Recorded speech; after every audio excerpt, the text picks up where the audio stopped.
Au départ, le séjour tranquille de la famille Thompson dans les bois devait être une simple escapade en pleine nature, jusqu'au moment où une minuscule portée de lynx roux surgit des buissons.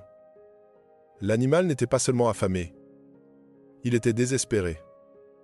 Après que la famille lui eut donné un peu de nourriture, le petit fit quelque chose d'inconcevable, il refusa de partir.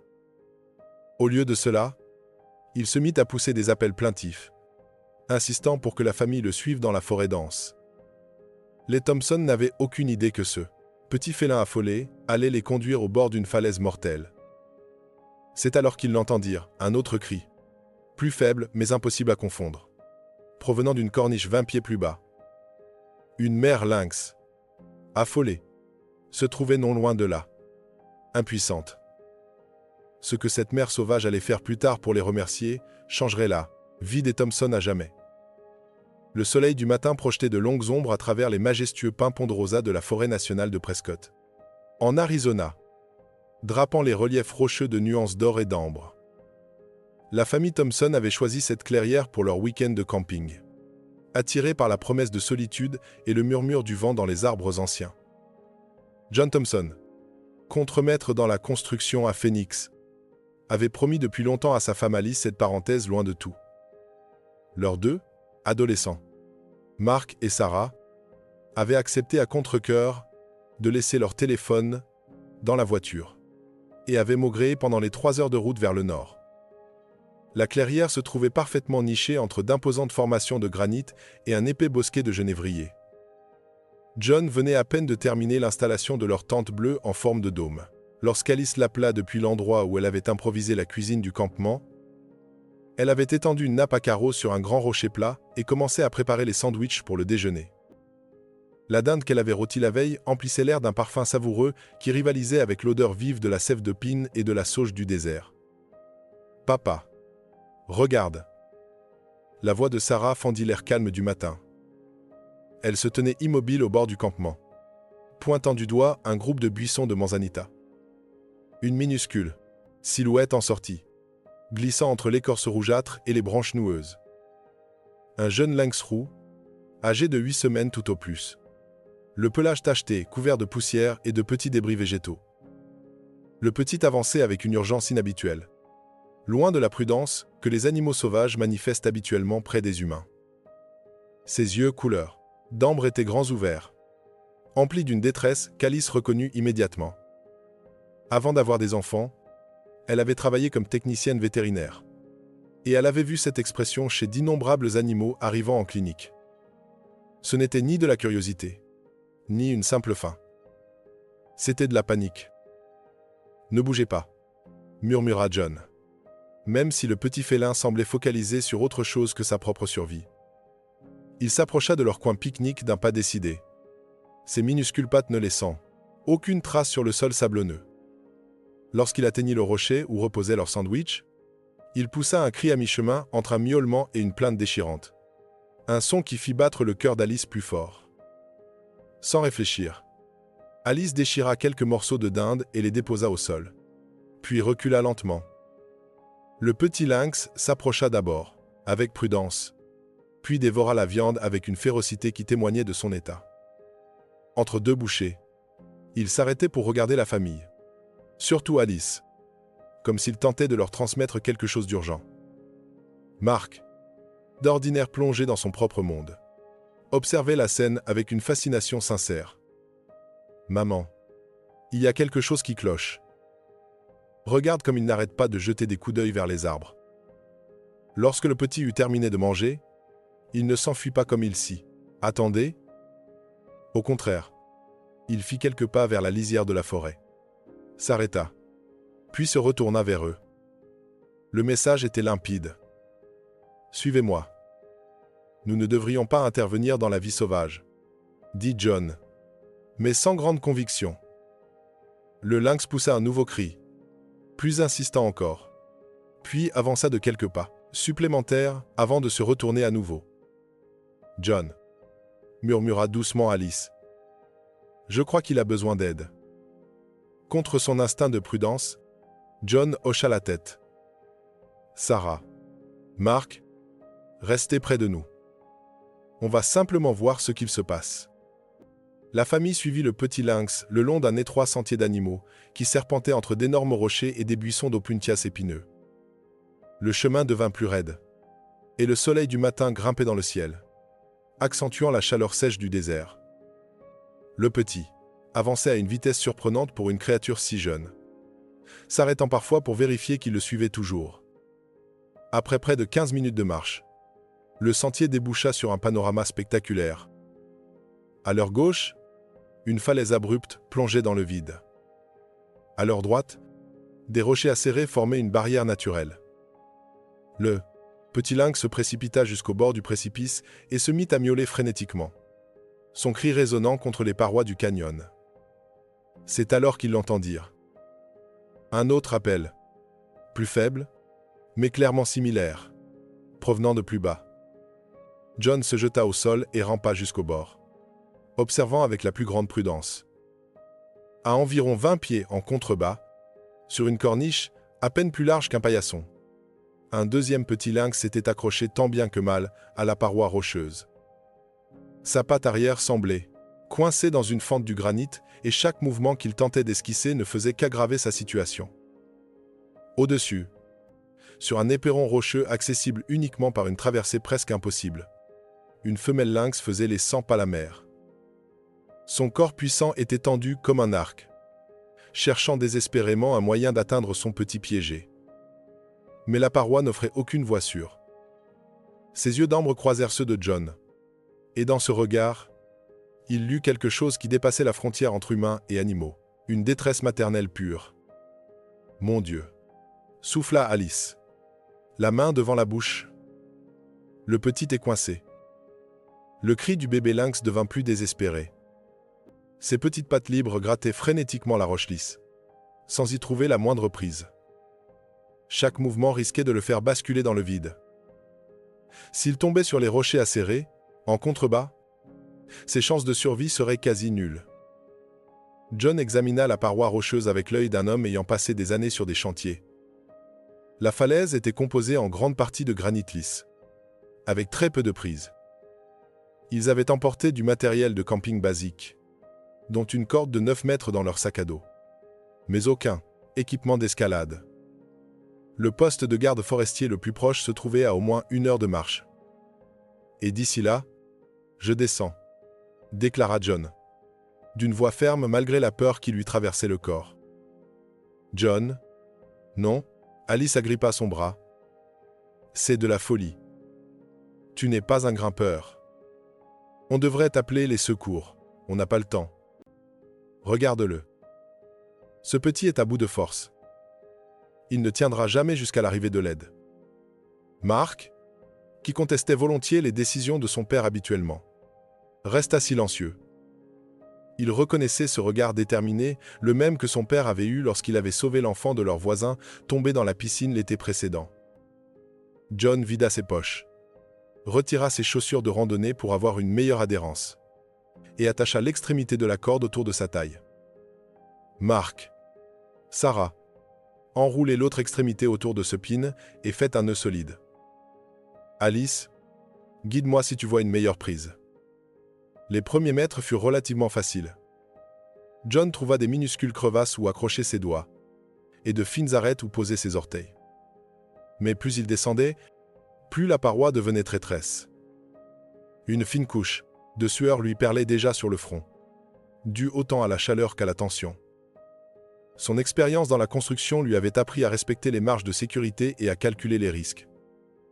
Et là, il évoluait largement en dehors de toute marge raisonnable. À 3 mètres en dessous, son pied gauche glissa. Pendant un instant terrifiant, il ne tint plus que par le bout des doigts, son corps pivotant légèrement hors de la paroi. Sarah poussa un cri. La mère lynx s'arrêta net, fixant John avec une intensité quasi humaine. « Tu peux le faire !» cria Alice, d'une voix étonnamment calme malgré la panique qu'elle devait ressentir. « Il y a une petite saillie sur ta droite, à une quinzaine de centimètres. » John trouva la prise et poursuivit sa descente. Ses avant-bras brûlaient. Ses doigts commençaient à se crisper. La corde était plus un réconfort psychologique qu'une véritable assurance. Si John tombait, elle pourrait amortir une partie de la chute, mais pas empêcher une blessure grave. Enfin, après ce qui lui sembla durer des heures, mais qui ne furent que quelques minutes, ses pieds touchèrent la corniche où se trouvait le petit lynx. La minuscule créature était recroquevillée contre la roche, ses yeux grands ouverts de peur. Sa patte coincée était profondément enfoncée dans une fissure diagonale. John vit immédiatement que l'articulation était enflée, signe des longues tentatives du petit pour se libérer.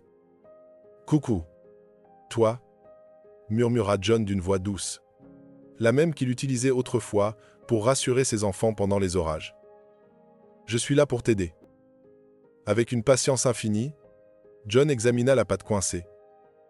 La fissure se resserrait à un angle qui empêchait toute extraction directe. Il allait devoir faire pivoter légèrement la patte, tout en la soulevant, un geste délicat qui nécessitait la coopération du petit félin. Au-dessus de lui, la mère lynx s'était rapprochée autant que la configuration le permettait. John sentait son regard brûlant sur lui. Un seul faux mouvement, une seule erreur mettant en danger son petit, et elle trouverait sans doute un moyen d'atteindre la corniche. Quoi qu'il en coûte, avec des gestes aussi délicats que possible, tout en tenant en équilibre sur la corniche étroite. John posa une main sur le corps du petit pour le stabiliser. La minuscule créature tremblait, mais ne se débattait pas. Peut-être sentait-elle qu'il voulait l'aider. Ou peut-être était-elle simplement trop épuisée pour résister. « D'accord, petit, ça risque de te faire un peu mal, » murmura John. Il fit pivoter doucement la patte coincée tout en appliquant une légère pression vers le haut. Le chaton poussa un cri perçant, ce qui fit échapper à la mère un grondement sourd qui hérissa la nuque de John. Puis soudain, la liberté. La patte glissa hors de son piège de granit. John examina rapidement la patte. Elle était enflée et éraflée, mais ne présentait aucun signe de fracture. Le petit tenta aussitôt de se lever, mais chancela dangereusement près du bord. John le rattrapa juste à temps. Et à cet instant, quelque chose d'extraordinaire se produisit. Au lieu de se débattre ou de tenter de mordre, le petit lynx posa sa tête contre la poitrine de John. Il sentit son minuscule cœur battre à toute vitesse sous sa main. Il sentit la confiance qu'un animal sauvage venait de lui accorder dans son moment de détresse la plus profonde. Maintenant, le plus dur commence, souffla John pour lui-même. Il improvisa une sorte d'écharpe avec la corde, créant une poche contre sa poitrine où il pourrait sécuriser le petit lynx. La remontée nécessiterait ses deux mains impossibles de risquer de perdre le bébé blessé. La remontée fut un véritable calvaire, un test de volonté et d'endurance. Chaque prise était une victoire. Chaque centimètre gagné, un triomphe contre la fatigue. Le petit lynx restait lové contre lui, immobile, comme s'il comprenait que leur survie dépendait de leur coopération. Les muscles de John hurlaient de douleur. Ses doigts saignaient, écorchés par le granit rugueux. Mais il continua à grimper, jusqu'à ce qu'il ne soit plus qu'à 1 mètre du sommet. Son corps lâcha. Ses doigts commencèrent à se détendre malgré lui. Ses jambes tremblaient. La paroi se dérobait sous lui. C'était le moment où la physique et l'épuisement prenaient le dessus. Puis, soudain, 2 visages apparurent au-dessus de lui, Mark et Sarah. Pour la première fois depuis des années, ces 2 enfants coopérèrent sans un mot pour lui saisir les bras. Alice les maintenait solidement depuis l'arrière. Ensemble, ils hissèrent John et son précieux fardeau jusqu'à la sécurité du plateau. John s'effondra au sol. Haletant, avec un soin infini, il libéra le petit lynx de son écharpe improvisée. Aussitôt, son frère accourut, et les 2 chatons commencèrent à se toiletter, leurs minuscules langues roses travaillant à effacer la poussière et la peur de leur séparation. La mère lynx descendit de son promontoire avec une grâce fluide, empruntant des passages invisibles aux yeux humains. Elle s'approcha de ses petits avec un mélange d'urgence et de prudence, consciente de la présence de la famille humaine qui venait de sauver son petit. Lorsqu'elle les atteignit, la scène ressemblait à une image tirée d'un documentaire animalier, une pure émotion. sans barrière entre les espèces. Elle examina chaque centimètre du corps de son petit blessé. Sa langue râpeuse, se faisant étonnamment douce.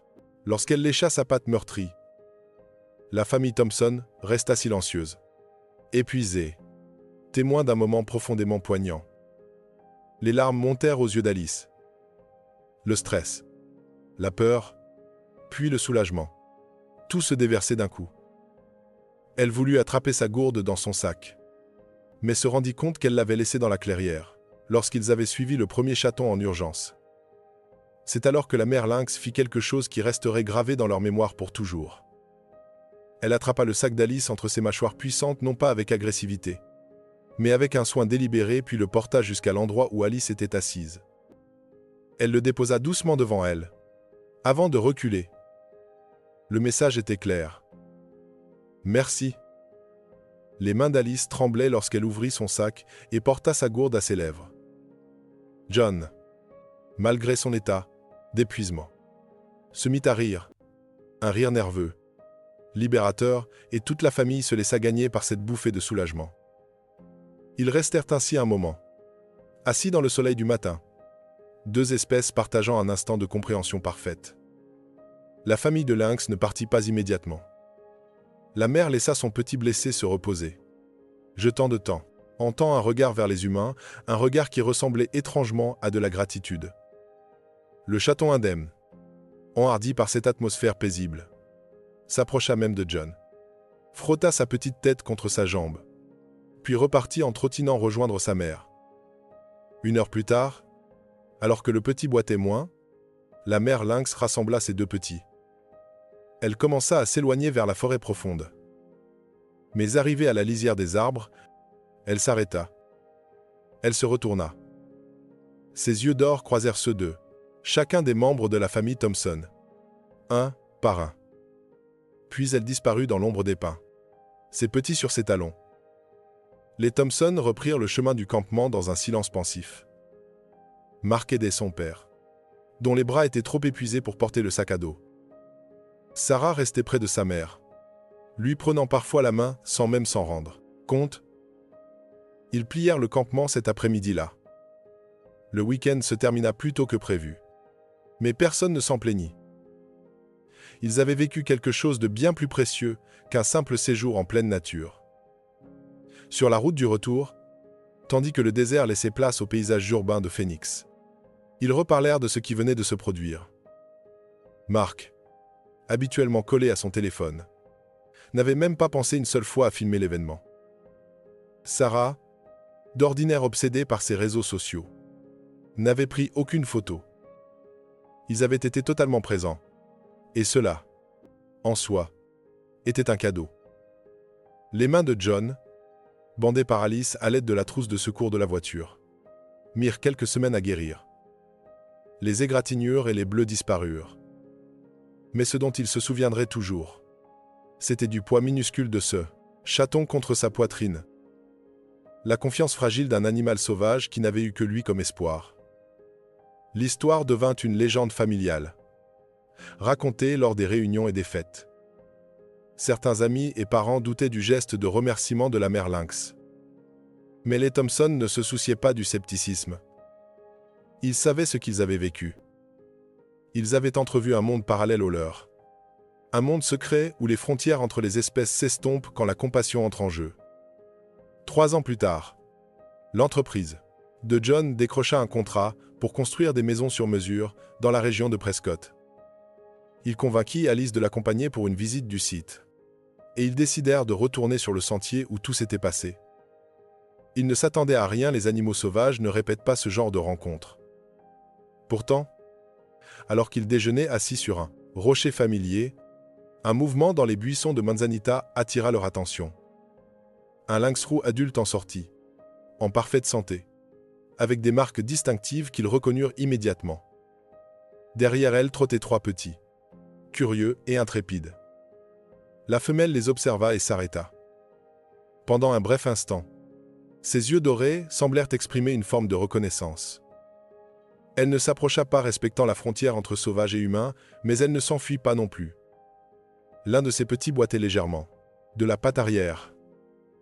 À peine perceptible. Sauf si l'on savait quoi chercher. Alice serra la main de John. Les yeux humides, ils regardèrent la petite famille disparaître entre les arbres. Le soleil illuminait les rochers d'une lueur dorée, tout comme 3 ans auparavant. Ils comprirent alors que certaines connexions dépassent le moment où elles naissent. Que certains actes de compassion créent des ondes qui se prolongent bien au-delà de leur impact immédiat. De retour à Phoenix, leur vie prit un nouveau sens. John commença à offrir son aide au centre de réhabilitation de la faune sauvage, utilisant ses compétences de constructeur pour aménager de meilleurs enclos. Alice reprit le travail vétérinaire, se spécialisant dans les animaux sauvages. Mark, inspiré par cette journée au bord de la falaise, changea d'orientation pour étudier la biologie de la conservation. Sarah fonda une association dédiée à l'éducation sur la coexistence entre humains et animaux sauvages. La famille de Lynx leur avait offert bien plus qu'un souvenir inoubliable. Elle leur avait rappelé l'essentiel, le courage d'aider malgré le danger, l'amour universel d'une mère, et les liens profonds qui peuvent se tisser entre espèces lorsque la peur cède la place à la confiance. Chaque fois que John regardait les fines cicatrices sur ses paumes, il se souvenait du petit cœur battant contre sa poitrine. Chaque fois qu'Alice entendait le cri d'un chat, elle revivait l'appel désespéré de ce premier chaton. Ils avaient été transformés par cette rencontre. Rendus meilleurs, plus sensibles, plus attentifs à la vie qui les entourait. La forêt de Prescott poursuivait son cycle immuable prédation. Survie, perte, renouveau. Mais au cœur de cette réalité sauvage existaient des moments de grâce, de rares instants où différentes espèces reconnaissent leur vulnérabilité commune et leur capacité partagée à agir avec bonté. Les Thompson avaient eu le privilège d'en vivre un. Et ils emporteraient cette lumière avec eux, pour le reste de leurs jours.